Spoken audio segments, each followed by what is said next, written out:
Now this is question number 9 और question number 9 के अंदर it is given that many different components are used in your expert system. Describe the role of inference engine in an expert system. Right now we need to tell here कि inference engine का role हमारे पास क्या है expert system के अंदर. तो एक चीज़ तो आप लोग अपने पास ये याद रखें कि अगर आपके पास inference engine है तो first of all it is basically the one that performs the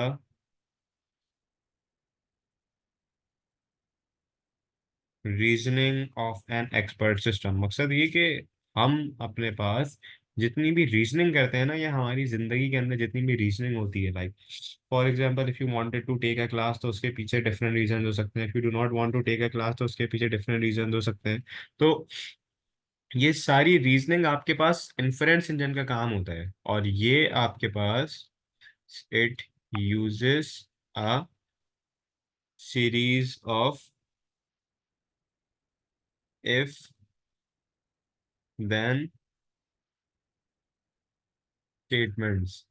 और इन्फरेंस इंजन के is also uses the rule base as well. Rule base हमारे पास ये होती है कि हमारे पास किसी भी चीज़ के जो है सर्टेन रूल्स हो जाते हैं, और फिर उन रूल्स को देखते हुए हम अपने आंसर को कैलकुलेट करते हैं. पहले रीजनिंग आ गया, फिर सीरीज आ गया, फिर रूल बेस आ गया. इसके बाद हमारे पास जो हमारी डेटाबेस होती है, it also interrogates the database of facts, कि हमारे पास कौन कौन से फैक्ट जो हैं वो मौजूद हैं. डेटाबेस ऑफ वालेकुम फैक्ट. सर। आपके पास ये भी हो सकता है इसके अंदर के जो आपका यूज़र है, द यूज़र यूजेस इनपुट. और वेट, इसको मैं थोड़ा सा रिफ्रेश कर लेता हूँ.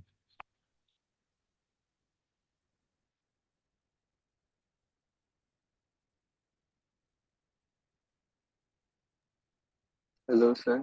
जी. आप यूजेस इनपुट मुझे फ्रॉम द यूज़र टू. हाँ बोलो, क्या हो गया? ये क्वेश्चन दो शुरू से वो एक्सप्लेन करिए। क्या कह रहे हो?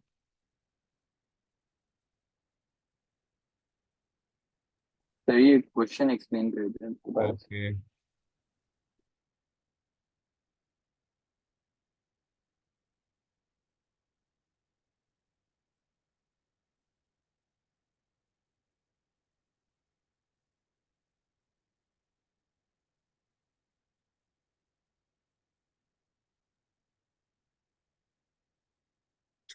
इसके अंदर देखो, इस सवाल के अंदर वो आपसे ये कह रहा है कि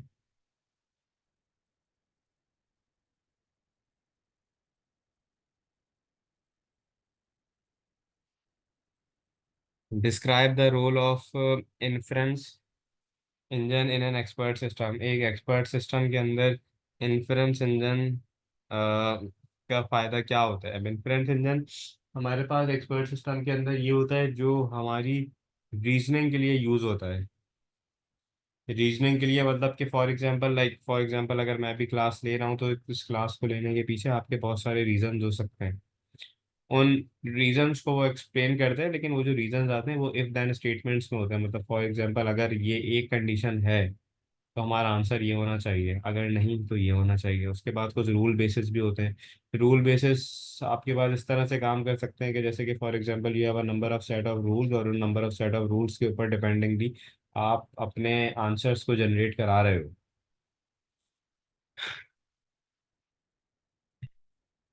इसको समझने के लिए काम ये करते हैं कि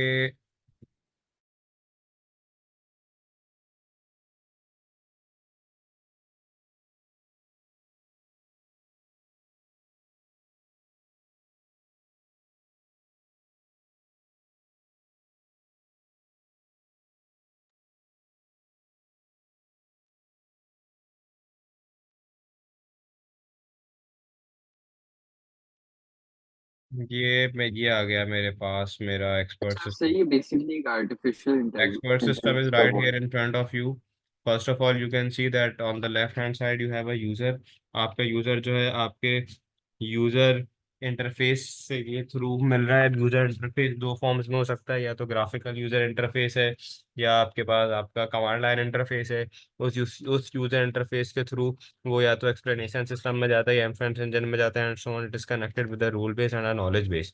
अब इसकी एक एग्जांपल मेरे पास यहाँ पर मौजूद है कि जैसे कि फॉर एग्जांपल सबसे पहले एक्सपर्ट सिस्टम में मेडिकल डायग्नोसिस में आपने यूजर की इनपुट स्क्रीन के अंदर वो इंटरेक्टिव स्क्रीन होगी, और वो आपके यूजर से मांगेगा कुछ सीरीज ऑफ क्वेश्चन उस पेशेंट की इलनेस के बारे में।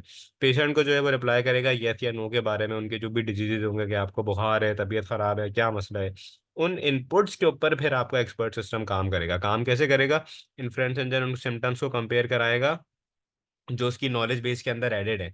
उसके बाद वो जो रूल बेस है वो उससे प्रोसेस को मैच करेगा। अगर प्रोसेस आपका मैच हो गया तो पेशेंट की इलनेस आइडेंटिफाई कर देगा और एक्सपर्ट सिस्टम आपको सॉल्यूशन दे देगा। और उस सॉल्यूशन के साथ उसकी एक्सप्लेनेशन भी होगी, और आपका जो आउटपुट जिस पे वो जनरेट होके आ जाएगा। यहाँ पे जो रूल बेस की बात हो रही है ना, वो इसकी बात हो रही है, जैसे कि फॉर एग्जांपल आपके पास इस तरीके से आप अपना नॉलेज बेस बनाते हो कि जैसे डॉग है वो क्या है, मैमल है, can be pet, lives on land, makes bark sound, body is covered in fur and walks on four leg. तो ये कुछ सीरीज ऑफ क्वेश्चन है जो नॉलेज बेस में जनरेट किए हैं। अब अगर एक्सपर्ट सिस्टम से पूछा कि is it a mammal, yes. Can it be a pet, no. Does it lives on water, yes. Does it make sonic sound, yes. ये सारे क्वेश्चंस का अगर रिप्लाई आया तो रूल बेस के मुताबिक वो बोलेगा कि ये एक वेल है, क्योंकि रूल बेस क्या है, वो आपके ऑब्जेक्ट्स और एट्रीब्यूट्स को फिगर आउट कर रहा है। इसी तरीके से मेरे पास यहाँ पे जो सवाल है एक्सपर्ट सिस्टम का, उसमें मैंने लिखा है कि सबसे पहले वो परफॉर्म करेगा reasoning of an expert system, जो यूज़ करेगा इफ देन स्टेटमेंट, फिर यूज़ करेगा रूल बेस, फिर अपनी डेटाबेस के फैक्ट्स को देखेगा, फिर uses input from the user to try and match them with the contents of the database. उसके बाद प्रोसेस कराएगा रूल्स को और रीच करेगा पॉसिबल सॉल्यूशंस को। फिर वो इंटरेक्ट कराएगा आपके फिर वो इंटरेक्ट कराएगा interact with the user interface, इस तरह से। तो just सारा कुछ समझ में आ गया। वो performs the reasoning of an expert system का मतलब हम्म। क्या है? हम्म।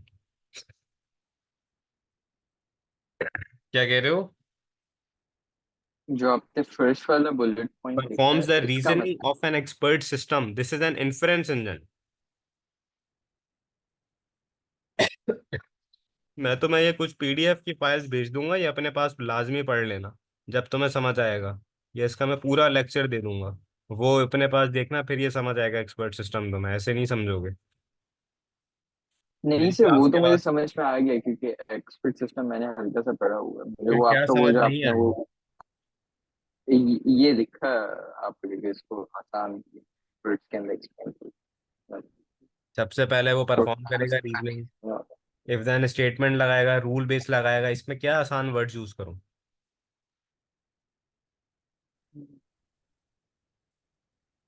हम्म। हेलो।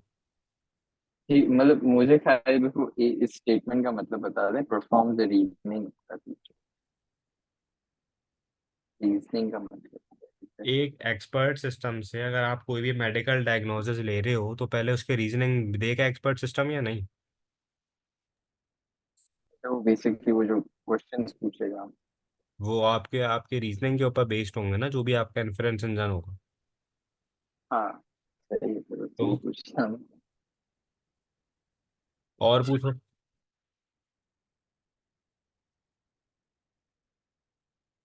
और रूल बेस का मतलब वो है ना कि वो कौन से उसके साथ ये मैच हो रहा। रहे हैं, ये वाला। और पूछो। Anything else?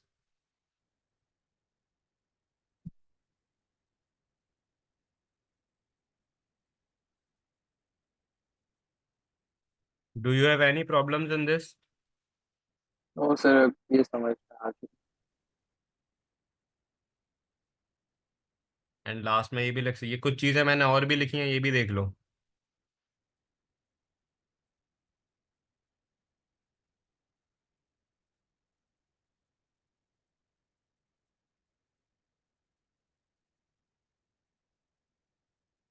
सर इस टाइप की गेम्स भी वगैरह होती है ना जिसके अंदर वो सवाल बहुत सारे पूछते हैं, फिर आपको नैरो डाउन करके आपकी उस चीज का आंसर आपको दे देता है। ये हमारे पास एक्सपर्ट सिस्टम एक ऐसा फॉर्म ऑफ एआई है जो डेवलप होता है ह्यूमंस को कि वो ह्यूमंस के नॉलेज और एक्सपीरियंस को मिमिक कर सके। फॉर एग्जांपल अगर मैं एक डॉक्टर की बात करूं, तो एक डॉक्टर मेरे पास कब बनता है? ह्यूमन लाइफ में, जब वो एक एमबीबीएस कर ले, या एमबीबीएस के साथ जो भी उसकी हाउस जॉब वगैरह है वो सब कंप्लीट हो जाए। लेकिन सिमिलरली एक डॉक्टर का प्रॉब्लम ये है कि वो मोर देन 48 आवर्स या 24 आवर्स काम नहीं कर सकेगा, क्योंकि उसके पास ह्यूमन लिमिटेशन है। इस प्रॉब्लम को सॉल्व कैसे करते हैं? हम एआई से करते हैं। एआई क्या यूज़ करता है? Expert system. इसका नाम क्या है? Expert system. अब ये करता क्या है? ये आपको ऐसे एक्सपर्ट्स ऑटोमेटिकली जनरेट करके देता है जिनके अंदर वो सारी नॉलेज, वो सारे फैक्ट्स, वो सारी पावर्स होती हैं जो एक डॉक्टर को आप देते हो, जो 5-6 साल अपना दिमाग लगा के पढ़ता है। अगर वो सारा नॉलेज और वो सारा कंटेंट मैं यहाँ पे एक सिस्टम के अंदर स्टोर कर दूँ, तो वो मेरे पास क्या होगा? Expert system. और वो मिमिक करेगा ह्यूमन की नॉलेज और एक्सपीरियंस। जो ह्यूमन की नॉलेज है, जो उसके पावर है प्रॉब्लम्स को सॉल्व करने का, ये वो यूज़ करेगा। For example the user was investigating a series of symptoms in a patient. आप उससे पूछोगे तो वो आपको बताएगा। ये कहाँ कहाँ पे यूज हो सकता है? ये यूज हो सकता है ऑयल एंड मिनरल्स के अंदर, पेशेंट्स की इलनेस के अंदर, फॉल्स डायग्नोस्टिक के अंदर, टैक्स कैलकुलेशंस में, स्ट्रेटेजिकल गेम्स में। इसके काफ़ी सारे एडवांटेजेस भी हैं। They can offer you high level of expertise, accuracy ज़्यादा है, कंसिस्टेंसी ज़्यादा है, ज़्यादा ability of ideas of facts लगा सकता है, लॉजिकल सॉल्यूशंस भी लगा सकता है। It is has multiple expert system for a multiple expert. लेकिन इसके डिसएडवांटेजेस क्या है? इसको यूज करने के लिए यूजर को चाहिए बहुत ज्यादा ट्रेनिंग। इसकी कॉस्ट काफ़ी ज़्यादा है। ये काफ़ी ज़्यादा कोल्ड रिस्पॉन्सेज भी दे सकता है, क्योंकि सारी सारी इन्फॉर्मेशन तो नहीं हम ऐड करा सकते। और ये इतना जब तक चलेगा जब तक आप इन्फॉर्मेशन स्टोर करा दोगे। अब इसके साथ इसको ऑपरेट करने के लिए आपके पास हमेशा से होता है सबसे पहले आपका यूज़र इंटरफेस। यूज़र इंटरफेस का काम ये होता है कि आप जो जो इसको कमांड्स अपने पास देते हो, ये उन कमांड से इंटरेक्ट करता है। वो कमांड्स कमेंट्स में हो सकती हैं, डायलॉग बॉक्सेस में हो सकता है, येस और नो में हो सकता है। फिर जो सवाल अभी हमारे पास आए इन्फरेंस इंजन, वो आपके पास ये रहा। इन्फ्रेंस इंजन जो है आपके एक्सपर्ट सिस्टम का मेन प्रोसेसिंग एलिमेंट होता है। इन्फ्रेंस इंजन काम करता है एक सर्च इंजन की तरह। जैसे गूगल है, गूगल पे क्या करते हो? कोई भी चीज़ लिखते हो वो अपनी नॉलेज में से सर्च करता है। तो तुम एक्सपर्ट सिस्टम के अंदर इन्फ्रेंस इंजन यूज़ कर रहे हो एज अ सर्च इंजन। तुमने कुछ भी उसको कहा कि यार मुझे बुखार हो रहा है, मुझे ये प्रॉब्लम है, तो वो अपनी इन्फॉर्मेशन से सर्च करेगा और फिर क्वेरी इसको अपने पास मैच करेगा। यूजर से रिस्पॉन्सेज गैदर करेगा, हर क्वेश्चन पूछेगा, प्रीवियस रिस्पॉन्सेज से मैच करेगा, उसके बाद फिर अपने वो रूल बेस देखेगा। रूल बेस और नॉलेज बेसेस आपके पास बनते हैं ऑब्जेक्ट्स और एट्रीब्यूट से। It's like a repository of facts. Facts क्या होते हैं? सन राइजेस फ्रॉम दिस, रात होती है दिन में 24 घंटे, एक साल के अंदर 365 डेज हैं, ये सारे आपके पास फैक्ट्स हैं।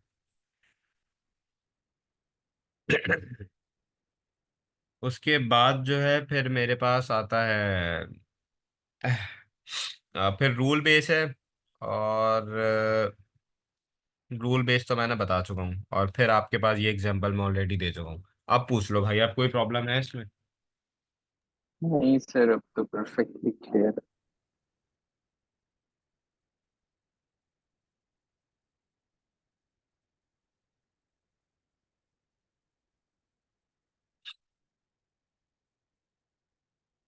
अगर कंफ्यूजन हो तो मेरा लेक्चर दोबारा सुन लेना, तुम समझ जाओगे।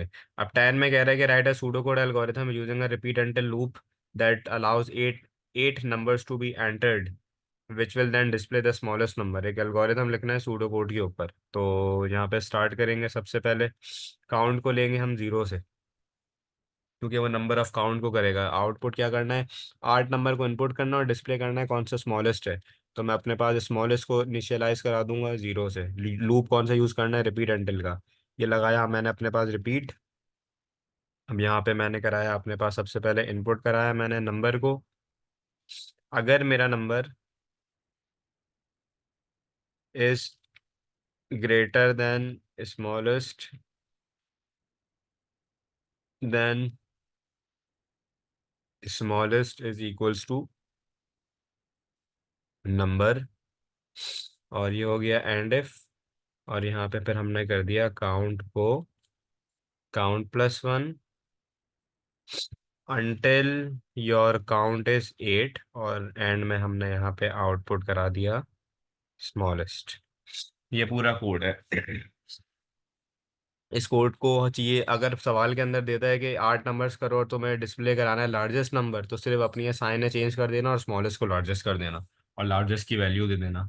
तो this is the code for this. सबसे पहले आपने इनिशियलाइजेशन की, फिर ये लगा आपका लूप रिपीट अंटिल, ये करा दिया आउटपुट, और ये रहा पूरा कोड। अगर नंबर स्मॉलेस्ट से बड़ा है, इससे छोटा है, तो आप यहाँ पे नंबर साइन करा दो।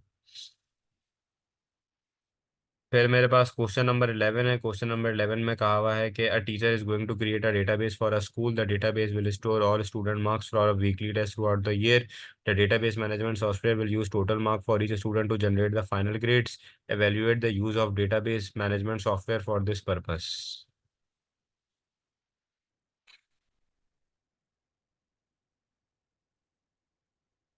8 मार्क्स का सवाल है। सबसे पहले एडवांटेजेस लिखते हैं, एवेल्युएट करना है यूज। एडवांटेजेस क्या है? Efficiently stores lots of data, जितना भी डेटा है, स्टूडेंट के मार्क्स है, टेस्ट है, ग्रेड है, सारे स्टोर हो जाएंगे। It has relational databases have tables that can be linked। ये भी हो सकता है, ये भी मैं लिख सकता हूँ। It allows proper organisation of data,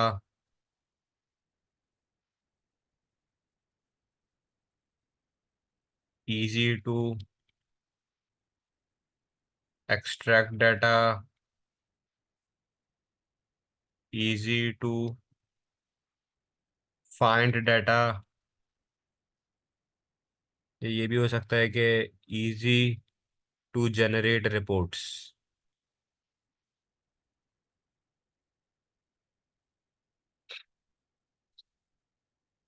ये भी हो सकता है कि easy to implement क्वेरीज। आप कॉम्प्लेक्स रिपोर्ट्स बना सकते हो, यूजर फ्रेंडली डेटा बना सकते हो। अच्छा, ये भी लिख सकते हैं कि it makes your data validation easy. ये भी यहाँ पे लिख सकते हो, इसके बारे में लिख देना खुद ही। डिसएडवांटेजेस क्या क्या हैं भाई इसके? डिसएडवांटेजेस देख लेते हैं। ये कुछ, could take a lot of time। Yes, and some commands are very difficult to create within database softwares. और सिर्फ फॉल्टी होने की वजह से डिलीट भी तो होता टेक्स टाइम, कॉम्प्लेक्स यूजेज, हर कोई इसको यूज नहीं कर सकता। Programming knowledge is required, programming भी करनी आनी चाहिए।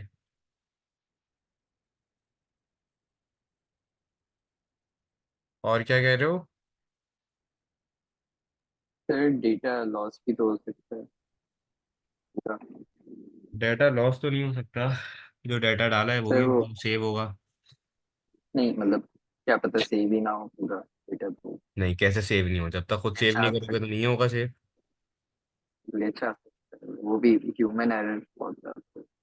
चांसेस ये ऑफ नहीं लिख ह्यूमन सकता। एरर, ये लिख सकते हैं।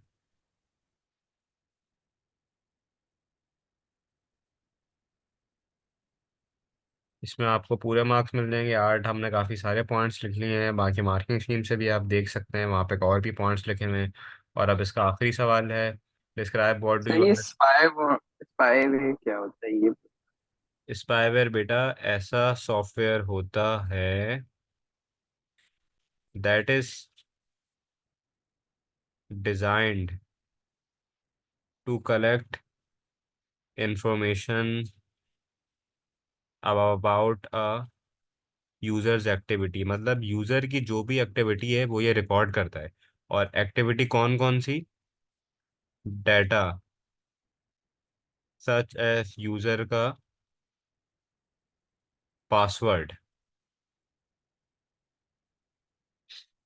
या जो भी आपकी इम्पोर्टेंट इंफॉर्मेशन है। एडवेयर क्या करता है? It automatically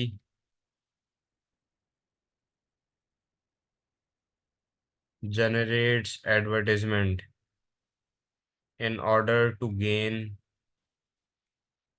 revenue. एड्स बनाता है बहुत सारे, और क्या करता है, एडवर्टाइजमेंट में appear in the user interface. ये एग्जामिन कर सकते हैं जैसे वो कौन कौन सी वेबसाइट्स हैं कि वो बार बार आप एड्स दिखाता है आपको। सर वो स्पाईवेयर का थोड़ा सा एडवेयर का तो मैंने पढ़ा हुआ है, मुझे कहीं स्पाईवेयर का थोड़ा वो बता दें कि वो बेटा स्पाईवेयर एक यूजर ऐसा के। सॉफ्टवेयर होता है जो आपकी सारी नहीं नहीं, एक्टिविटी को रिकॉर्ड करता है। वो तो पता है, लेकिन वो इम्प्लीमेंट कैसे होता है, कि इसके ऊपर और भी सवाल आते हैं ना कि। इम्प्लीमेंटेशन के लिए एक होता है keylogger. This is an example of a spyware. A keylogger is a type of spyware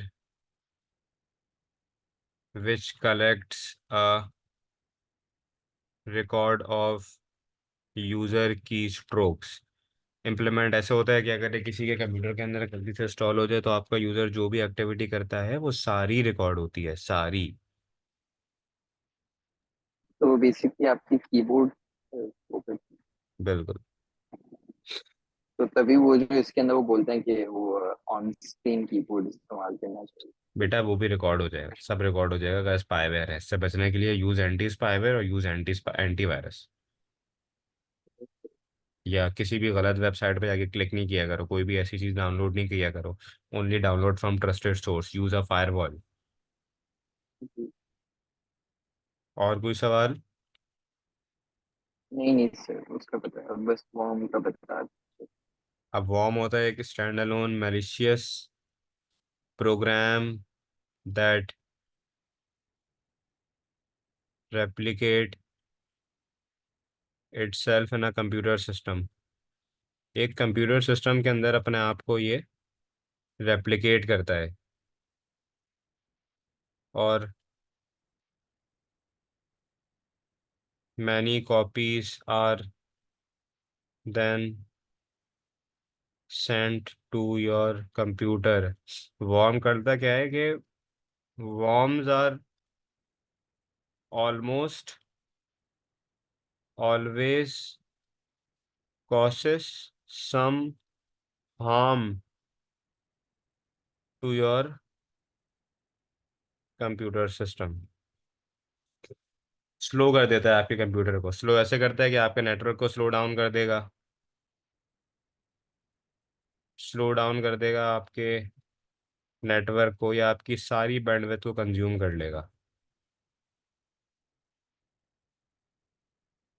इसके बाद है रैंसमवेयर। रैंसमवेयर तो सिंपल क्या करता है, जितना भी डाटा है ये it blocks access to the users data until a ransom is paid. जब तक उसको वो पैसे नहीं मिल जाते वो यूज़र का एक्सेस ही रोक देता है उसके डाटा से। और करता क्या है ये, आपकी सारी फाइल्स को इनक्रिप्ट कर देता है एक ऐसे सिस्टम, एक ऐसे फॉर्मेट के अंदर जिसको आप ओपन नहीं कर सकते जब तक आपके पास उसका पासवर्ड नहीं है। और पासवर्ड वो देता जब है जब आप उसको पैसे देते हो।